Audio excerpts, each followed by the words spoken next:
Hey everyone, happy Jimmy Buffett Friday. It's that time of day where we take a moment and pause and say thanks to everyone who's making the world run.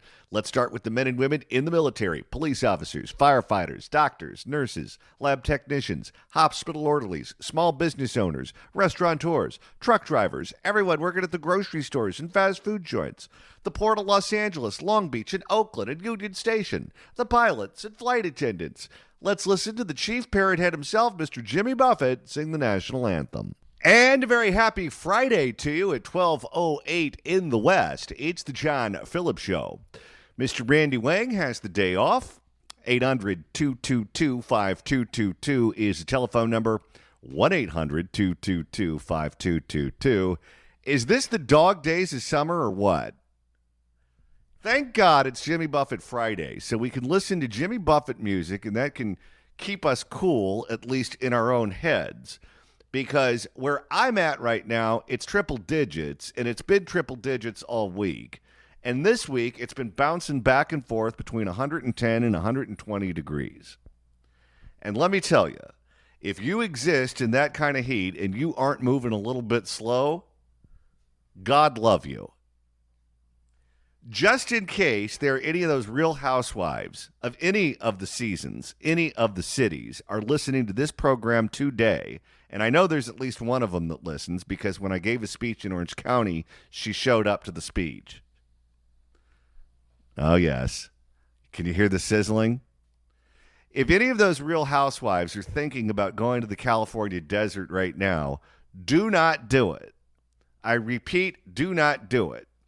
Because it is so hot out here, if one of those women were to come out here, your lips, your breasts, and your ass will be bubbling on the sidewalk. It's going to melt half of your body. Any part of your body that's not natural, let me tell you, have you ever seen an egg on the sidewalk when it's 120 degrees? We all used to watch Mr. Wizard's World on Nickelodeon. We know what happens. That's what's going to happen to anything that you paid for in Beverly Hills or if you were cheap in Guatemala. So stay away from here. Stay on the coast. Throw Chardonnay in people's faces over there because it is an occupational hazard for you to come out here right now. So let's all pretend that it's much cooler than it actually is and try to get through this week because the weekend is knocking on the door. We have a big show for you today. Former California Senator Roy Ashburn joins us, as does Norm Langer, the owner of Langer's Deli, which is right there next to MacArthur Park. Also, Roger Stone stops by, so make sure you stick around for all of that. But first, one of the things that I love to do, particularly when Randy is gone, is I like to look through the mailbag. Because typically when we're on the air, it's Randy that keeps an eye on the mailbag. And then I look and see what the listeners had to say about the show, either later that day or early the next morning. I read all of them. We don't respond to all of the letters that are sent to the show. We have a large volume of letters that are sent, so we can't do all of them, but we try to respond to as many as we can. And I look for themes, and I look for patterns, and I look for questions that a number of you may have, so that when we get some time, we can explore some of those questions in greater detail. One of the questions that pops up all of the time concerns LA Mayor Karen Bass. And the question that we get on a regular basis is something along these lines. How in the world can this woman run for re-election? Given her job performance and her complete inability to do the job, how is it that anyone in their right mind could select this person to be the mayor of Los Angeles for another 4 years? Whether it is the failure of Project Inside Safe, which was meant to take homeless people off the streets and put them in motels because the high cost of housing, of course, is the reason that we have so many bums shooting up on the streets. And, of course, all that did was destroy all the motels. Then you had the fires, when the mayor was warned about the extreme fire risk, and instead of sticking around to lead the city through the problem, she decided to get on an airplane and go to the inauguration of the president of Ghana. She then flies back, fires the fire chief for telling the truth, says she's going to fast track the rebuilding process, and it's moving like molasses. And then you have her claiming that there were no riots at all after ICE conducted raids in Los Angeles. And she was essentially offended that anyone would suggest that people broke the law when they were expressing their displeasure with the federal government doing its job. And she has confronted the federal government and refused to cooperate with them at every turn. How in the world can anyone believe that this woman, who has been a complete failure by any objective measure, could be the next mayor of Los Angeles for 4 more years? And I hate to be the bearer of bad news, but I am here to tell you that if I were in Las Vegas right now, it would be a lot cooler than where I'm at. But if I were in Las Vegas right now and I were placing a bet on who's going to be the next mayor of Los Angeles right now, today, Friday, July the 11th, I would put my chips on Karen Bass. And I would put my chips on Karen Bass for a number of reasons. First and foremost, not all failures are equal. Never forget that. Not all failures are equal. If a problem hits a city and it impacts a tiny population of people, that is different than if a tragedy happens and it impacts a large population of people. Let me explain. When the fires hit Los Angeles, it directly impacted the people of Altadena, which is not part of the city of LA. So from the point of view of Karen Bass, those people don't count. And the people of Pacific Palisades. Los Angeles is a city of what, 3 million people? Something like that, give or take. How many people live in Pacific Palisades compared to the rest of the city? A very small population of people. Very tiny. The people who are most impacted by these fires is a tiny, tiny, tiny, tiny, tiny percent of the population of Los Angeles. You know, they like to say when the rioting was going on, stop trying to overplay it. The entire city isn't on fire. It's just one portion of downtown LA. Well, if you take that same logic and you apply it to the fires, it's one tiny portion of Los Angeles, Pacific Palisades. And it's very white, very affluent, and many of those people are no longer there. They either moved to Santa Monica, Malibu, independent municipalities that are not part of the city of Los Angeles. We know that many of them ended up in Orange County, places like Newport Beach. We've heard that from realtors. Some of them stayed in the city of LA. Many of them did not. So you're dealing with a very small population of people, and then on top of that, many of them won't even have the opportunity to vote in the next election. So from her point of view, if you're going to fall on your face when you're tested as mayor, it's best to do it for something like a fire as opposed to something like Hurricane Katrina. When Hurricane Katrina hit New Orleans, that didn't impact one portion of the city. That basically flooded the city. And everyone in the city was impacted by Hurricane Katrina one way or another. Either you had to evacuate, your home was destroyed, your property was destroyed, your office was destroyed, your arena where you watch football was destroyed, whatever the case may be. They were all impacted one way or another, and the failure of government was something that every single person in that city felt. So as soon as that happened, you knew the governor was in trouble. You knew the mayor was in trouble. You knew George W. Bush, who was president at the time, was in trouble because everyone understood that the response was bad and it impacted a large number of people. Karen Bass lucked out in the sense that the fires were not Hurricane Katrina. Then you fast forward to what's going on right now with ICE. What's going on right now with ICE has allowed Karen Bass, who is a Democratic politician in a Democratic city, to position herself as the blue opposition to Donald Trump. From her perspective, that is unbelievably helpful. That puts her in a situation where she is the partisan standard bearer for the Democrats of California. Well, in a city where Democrats outnumber Republicans by wide margins, she benefits from that. She doesn't want this to end anytime soon. She wants this to go on forever. If all of a sudden she were to cut a deal and say, okay, here's what we're going to do. We're going to get rid of our sanctuary city status, and the jails are going to cooperate with the federal government, and we're going to get rid of as many criminals as possible, and that's what we're going to focus on. She doesn't benefit from that. She is looking to all of the rabid partisans who have saliva dripping from their fangs, who want their politicians to go after Donald Trump at the jugular. That's who she's playing to. She doesn't have to win over independents. She doesn't have to win over Republicans. She just needs to keep a certain portion of the Democratic coalition together, and she wins. That's the math in Los Angeles. That's all she has to do. And here's another thing. To beat a candidate, you have to have a candidate.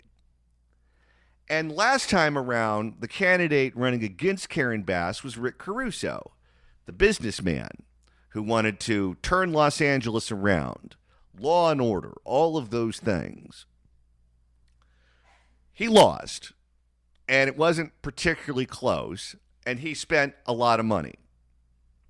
Since then, he's done some truly strange things. I believe he has very high-priced consultants giving him very bad advice, including essentially trying to get to the left of Karen Bass on the immigration issue. Okay, fine. Let's explore that for a second. If you're the law and order candidate and you are out there advocating for people breaking the law in open defiance of what's on the books, and you say that's what should happen to keep the peace, how is that consistent?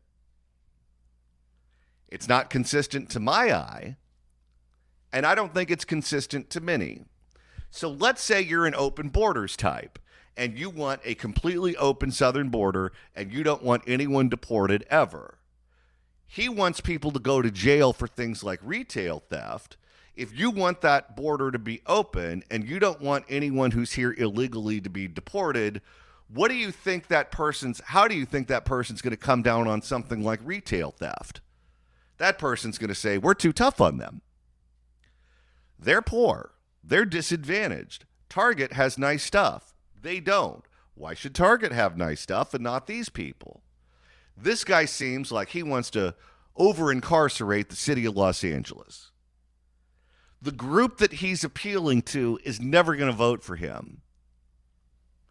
And by the way, it's totally inconsistent with everything that he claims to care about. So what he looks like is a phony. He looks like an opportunist and a phony. Why would you pick the phony if you have the real deal as an option, which is Karen Bass? Which leads me to what might be the only threat that exists to Karen Bass and her reelection. The biggest threat to Karen Bass is probably a socialist candidate. The city of Chicago had a horrible incumbent Democratic mayor, Lori Lightfoot. Remember her, the gremlin? Well, when the gremlin ran for re-election, everyone understood that the woman was not up to the job. Who did they choose to replace her? A whack job socialist who has an 8% approval rating. In New York, Eric Adams appeared to be in over his head, an incumbent Democratic mayor. Who did Democrats vote to replace him with in the primary? A complete Looney Tune socialist. That's who they got behind. If Karen Bass ends up losing re-election, my guess is the same thing will happen here. That a socialist candidate, maybe Kenneth Mejia, who is the city controller, will run against her and say she's a failure, which is true. And once he convinces the public that she's a failure, he could say, And I'm not one of these scary right-wingers. I'm not a scary Republican. I'm not a Trump supporter. You can replace her from the left the same way they did it in Chicago, the same way they did it in New York City. And that puts her reelection in peril. She could lose to a socialist because the electorate might be moving to the right on certain subjects, but they're not moving to the right in a partisan sense. If Karen Bass loses re-election, my guess is she'd lose to a socialist. And as much as I hate socialism, and as much of a capitalist pig rolling around in the mud as I am, I don't even know if I'd mind seeing that happen. Not because I support whatever candidate would run against her, but if you're that bad at your job, you have to lose. You just do. If you are as much of a failure as Karen Bass is and an embarrassment, and you get to keep your job, what does that say? If it was between Karen Bass and a socialist candidate, I think I'd vote for the socialist. Just so there are some consequences for running the city into the ground. I think that's the option we will likely have. I want to know. I want to hear from you at 800-222-5222, 1-800-222-5222, if you would vote for the socialist over Karen Bass when Karen Bass runs for re-election. Your calls at 800-222-5222 coming up right here on The John Phillips Show. It's The John Phillips Show on this Jimmy Buffett Friday. If you'd like to email the show, you can do so at johnnydon'tlikeshow@gmail.com. That's johnnydon'tlikeshow@gmail.com. If Karen Bass is going to lose re-election, I think the only candidate who can beat her right now is a socialist. I don't think the socialist deserves to win, but Karen Bass definitely deserves to lose. What say you at 800-222-5222, 1-800-222-5222? Your calls up next right here on The John Phillips Show. Hey guys, John Phillips here for Hollywood Suits. I was blown away the first time I went to Hollywood Suits. First of all, they had thousands of suits just in my size alone, and I'm 6'4". You see, they supply the industry with suits that are sold in stores all over the country for 4 or 5 times more than what you'd pay at Hollywood Suits. Now, let me get specific. You'll get 3 complete suits made of the finest wool for only $599. Now, I know that sounds unbelievable, but even at that price for all 3 suits, they also throw in 3 cotton shirts, 3 ties, belts, socks, and handkerchiefs, all at no extra charge. That's not 1, but 3 merino wool suits with all the accessories for $599. They also have designer suits from Armani, Canali, Salvatore Laurenti, and more, all at the lowest prices anywhere. They fit everyone. Hollywood Suits. 3 gigantic locations: Hollywood, Torrance, Westminster. Give them a call at 800-SUITS-99 or find them online at hollywoodsuits.com. It's the John Phillips Show on this Jimmy Buffett Friday. The Fix California Hour coming up after the news at 1. Right now, we're taking your calls at 800-222-5222, 1-800-222-5222. A number of you have been emailing me, how can Karen Bass think that she can win re-election after her poor performance as mayor of Los Angeles? I think she's probably the favorite. And oddly enough, the type of candidate who could probably beat her or is most likely to beat her is a socialist, like what we saw happen in Chicago or New York. What do you think about Karen Bass losing to a socialist? I don't think the socialist deserves to win, but Karen Bass definitely deserves to lose. 800-222-5222, 1-800-222-5222. Let's go to Dan in Sonoma. Dan, hello. John, when you pose the question about either voting for Karen Bass or let's put a name to the opponent, let's say it's Mamdani, or however his name is pronounced, from New York, the first thought that comes to mind is helplessness. I don't want to vote for either one of them. I would probably stay home. And that's probably the view of most people in those cities. I mean, you had profiled the low voter turnout in Oakland, another helpless city. People just stay home. What's the point? Now you've got in that area, you've got elitists who vote for Democrats. You've got illegal aliens who are now allowed to vote in Los Angeles. They vote and they vote Democrat. So what's the point? And the last thing is that where are the Republicans? They don't say a word in these sort of communities. Karen Bass is openly defying the law. That needs at least a shout out from the Republican Party, but they don't say a thing. I mean, I've always said to them, they're at the bottom of the pile anyway. What do you have to lose? But to answer the original question, I would refuse to vote for either one of them because neither one of them would help the situation. Well, you're 100% right that the Republican Party needs to put up a candidate. Even if that candidate doesn't end up winning the election, we need to have the debate. We need to have the arguments put out there because the position that Karen Bass is taking is not defensible. And in any sane world, if you put that woman on stage with someone who's saying, now, wait a minute, how could you say Project Inside Safe is successful? There are more people on the streets today than when you came into office. Or you say that your response to the fires was adequate, yet your fire chief said that your budget cuts prevented them from responding adequately. Someone needs to be out there making that argument. And the fact that we are being denied that is a disservice to the people of Los Angeles. Now, that being said, there aren't enough Republicans to fill a phone booth in Los Angeles. The Democrats have to be the ones to say, all right, what you're doing is unacceptable. What's shocking to me, because they pay a fortune to live here too, is that they are extremely tolerant of bad government. And I've never understood that because many people whose homes burned down in Pacific Palisades, their ballots look exactly the same as Karen Bass's. And at what point do you say, okay, I'm Team Blue, I'm a Democrat, I typically vote this way because I line up as a Democrat for reasons X, Y, and Z, but you failed me and my house burned down because of it. Or my community has been taken over by the homeless because of it. Or we're in open defiance of the law because of it. And I'm not willing to cross that line. Unless and until that happens, I don't see how the Karen Basses of the world lose. Well, it's even worse than that. Karen Bass and Gavin Newsom are drawing a line in the sand to Donald Trump, saying you got to cross this line, meaning that you send ICE agents, we're going to retaliate against you. Now she's trying to make legal excuses, but she's openly encouraging people on the street, to defy ICE, to defy the authorities. And now it's gotten worse. There was a shooting in Texas. There's people pulling out weapons, and firing at ICE agents.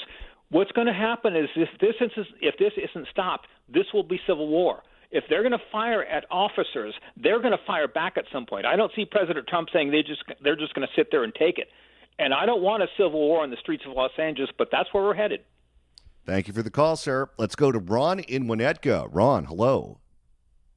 Hi, John. I don't want to disagree too much with the gentleman in Sonoma, but I believe that illegals still can't vote in L.A. Maybe I'm off on that. But they may do so, but I believe it's still technically not legal for them to do so. As far as what I wanted to say is that I kind of echoing about the failure of the Republican Party to put forth any kind of a legitimate at any level in the state. I don't know if it's lack of funds. I could just point to the candidacy of Steve Garvey, which was basically a no-show. To show that there's really no actual engagement on the part of Republicans to go against the Democrats.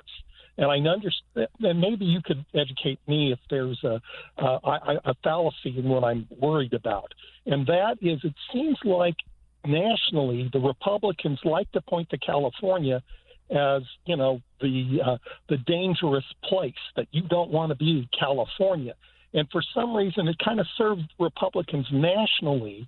It does a service for them to have us looking bad and not to fund our campaigns, because then they can fundraise on that, saying, "Well, we don't want to be California."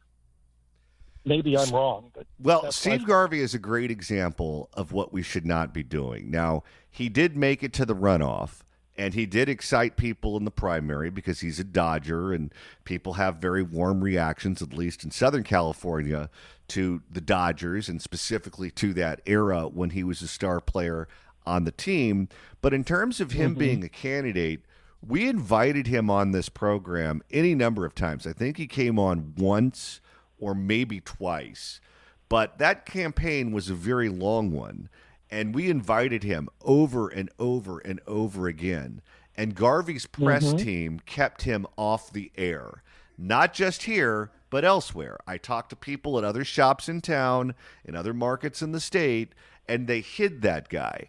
They would send him out to certain friendly places, Dodger Stadium among them, where he would sign baseballs, and he did show up to the debate, so we'll give him credit for that. He didn't show up to the Republican convention in Milwaukee. He didn't show up to the Republican state convention here, where anything that he said would have ended up in all the newspapers. He would have made all the nightly newscasts.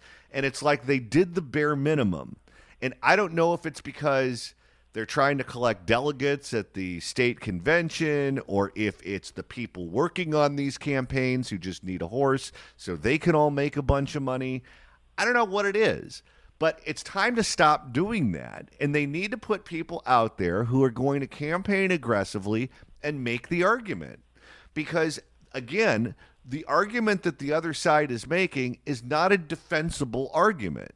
And if at a certain point you just hear people calling that out over and over and over again, it may not sink in with enough people to get a majority, but it'll sink in with some of them.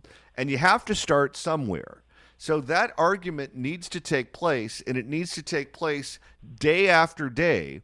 And if the Republican Party is going to either sit out these races, or they're going to put up these candidates who aren't going to perform the duties of a credible candidate, of a viable candidate, then what's the point? Exactly. I just, I wonder, why do we even have a Republican Party here anymore? And is it something that everybody else is writing off? And is it serving some other purpose? I don't know. Thank you for the call, sir. Let's go to Sean in Roseville. Sean, hello. Hey, John. How are you? Loving the show, by the way. New listener from Los Angeles originally. I share your and the previous caller's frustrations. I sometimes still view the world from a Pollyanna standpoint, and my answer to your earlier question is that while yes, Republicans are not engaged as they should be in this state, Karen Bass is such an empty suit. She reminds me of similarly in similar characteristics to George Gascon. And it took a while, but you saw a lot of folks crossing party lines to band together to eventually get rid of that charlatan. And I'm just hoping that maybe that trend would continue the material's out there. You can put her on commercials and, you can put the blank look stare on her face out there. I'm just hopeful because I'm from here. I love here. And, I really just like the trend towards bringing back Donald Trump. I hope the same thing happens here in California. Well, and it's not just Gascon, too, because we saw that happen in San Francisco with Jason Boudin. We saw the mayor replaced in San Francisco with a more business-friendly candidate, Mayor Lurie. We saw it happen in Alameda County with the recall of Pamela Price. We saw it statewide with Prop 36 passing. So there are seeds of hope that definitely do exist. But you go back and you look at those successful campaigns, and it was exactly as I just described. People were out making the argument day after day after day after day, and enough of it sunk in to where people said, you know what, I know that my side is voting one way, but I have to break with them, at least on this subject, because it's just not working. And if you do it enough... Gascon's a perfect example. 100%. Thank you for the call, sir. Let's go to Brian in Arcadia. Brian, hello. All right, let's go to Guy in San Francisco. Guy, welcome. Hey, I really appreciate you having this forum to have people express their concerns and their wants and needs. My point of view essentially is this. This is supposed to be a representative government, but it doesn't represent me. And I make a vote of no confidence, and I don't have to have a candidate act on my behalf that doesn't meet what my particulars are really concerned with. And the point is, we don't have to vote just whomever happens to show up to the voting polls as a candidate to represent us if we don't like them. It's simple as that. And we do not have to abide by whatever their mandates or whatever their program is simply because it's supposed to be a democratic process. My family arrived on this continent long before the United States was even a country. It was America, and we were new inhabitants who arrived here, and we might have been immigrants at the time, but there was no nation here. Then the nation came about, and I have had family in my ancestry on both sides of the Civil War and every war since, and to protect what this country is really about, and it's nothing like we had planned, and I don't like it at all. None of these communists, which is what they are, just want to be nice and call them socialists, but it's worse than that because people do not even understand what communism is. And in order to do that, they should go figure it out in another country. Don't bring it here as a test when they haven't even been here as long as my family line has been here. Anyway, that's basically my point. All right. Thank you for the call, sir. I appreciate it. 800-222-5222 is the telephone number. 1-800-222-5222. More of your calls coming up right here on The John Phillips Show.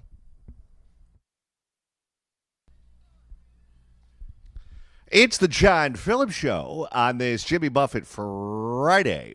The Fix California Hour coming up after the news at 1. We're taking your calls right now at 800-222-5222, 1-800-222-5222. Let's begin with Inga in Los Angeles. Inga, hello. Hi. Nice to talk with you. So I wouldn't vote for socialists, no way, because I came in 80s here from Latvia. My country was still occupied by communists, and it took me 11 years from idea to get to freedom, really get to freedom. So I hope there will be some Republican to vote for, but I will not vote nor for Bass, nor for socialists. What do you make of cities like Chicago and New York City turning to socialist candidates? Did you ever think you'd see that happen here? That's crazy. That's completely crazy. No, wasn't the reason why I left occupied Latvia and came here. All right. Thank you for the call. I appreciate it. Let's go to Steve in Covina. Steve, hello. Hi, John. Thanks for taking my call. I appreciate it.